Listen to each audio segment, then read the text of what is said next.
Bapak Saudara terkasih Tuhan, pada kesempatan ini kita akan mendengar bagaimana seorang murtadin menyampaikan bahkan menjelaskan kenapa Tuhan Yesus menjadi manusia dan kenapa dia disebut sebagai firman.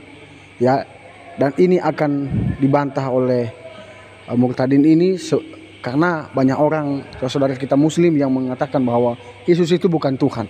Mari kita dengar penjelasannya. Tuhan Yesus memberkati kita.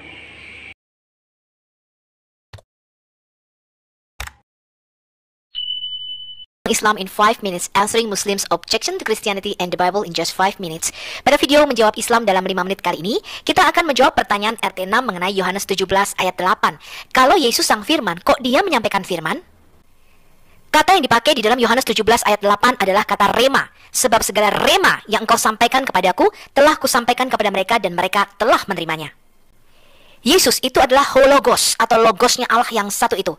Kata logos di sini bukan berarti perkataan atau bunyi atau suara atau a i u e o yang keluar dari mulutnya Allah. Kata logos itu artinya hikmat ilahi atau divine knowledge. Artinya God's reasoning atau logikanya Allah, nalar atau kecerdasan akal budinya Allah. Saya memberikan ada contoh biologi, terdiri dari kata bios dan logos, yang artinya ilmu pengetahuan tentang alam, bukan perkataan tentang alam. Yesus yang adalah hologos atau sang firman yang satu itu yang ada di dalam diri Allah, artinya Yesus adalah hikmat ilahi, kecerdasan ilahi, akal budi Allah sendiri, cerminan pribadi Allah atau logikanya Allah. Logos adalah prinsip dari akal budi dan penilaian atau pengambilan keputusan. Logos adalah God's mind, God's reason atau divine knowledge. Kata ini dipakai lebih dari 300 kali di dalam Alkitab Perjanjian Baru kita. Kemudian logos atau logika yang ada di dalam diri kita keluarkan, kita ekspresikan lewat perkataan kita. Kata-kata ini disebut dengan Lego. Kalau Anda tahu permainan Lego, itu artinya blok atau unit. Artinya to build atau untuk membangun. Perkataan yang keluar yang mengekspresikan logos di dalam diri pribadi seseorang. Ekspresi daripada pemikiran seseorang yang dikeluarkan dalam bentuk rangkaian perkataan yang mempunyai arti.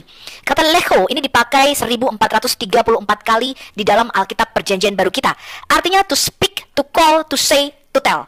Kemudian kumpulan Lego ini membentuk kata-kata atau bahasa yang mempunyai arti yang kita sebut dengan leksi. Kemudian menjadi leksikon atau kamus, yang artinya satu set komplit dari satu kata yang mempunyai arti.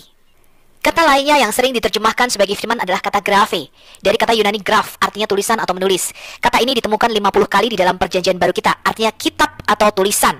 Itulah Alkitab kita. Alkitab adalah kumpulan tulisan kesaksian para nabi dan para rasul mengenai logos atau sang firman hidup itu. Kemudian kata rema.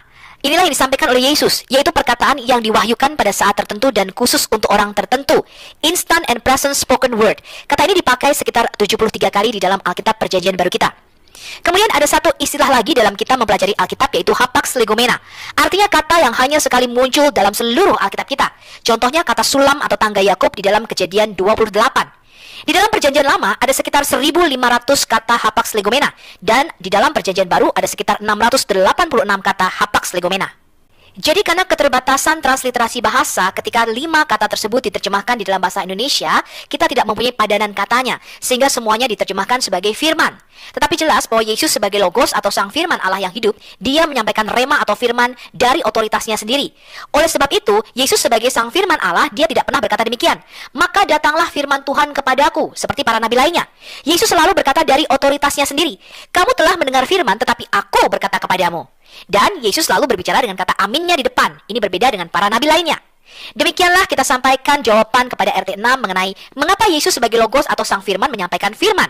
Yakobus 5 pasal 5 ayat 7 sampai yang ke-11 mengatakan, bersabar dalam penderitaan. Karena itu saudara-saudara, bersabarlah sampai kedatangan Tuhan. Sesungguhnya petani menantikan hasil yang berharga dari tanahnya, dan ia sabar sampai telah turun hujan musim gugur dan hujan musim semi. Kamu juga harus bersabar dan harus meneguhkan hatimu, karena kedatangan Tuhan sudah dekat. Saudara-saudara, janganlah kamu bersungut-sungut dan saling mempersalahkan, supaya kamu jangan dihukum. Sesungguhnya hakim telah berdiri di ambang pintu. Saudara-saudara, turutilah teladan penderitaan dan kesabaran para nabi yang telah berbicara demi nama Tuhan. Sesungguhnya kami menyebut mereka berbahagia yaitu mereka yang telah bertekun. Kamu telah mendengar tentang ketekunan Ayub, dan kamu telah tahu apa yang pada akhirnya disediakan Tuhan baginya. Karena Tuhan Maha Penyayang dan penuh belas kasih.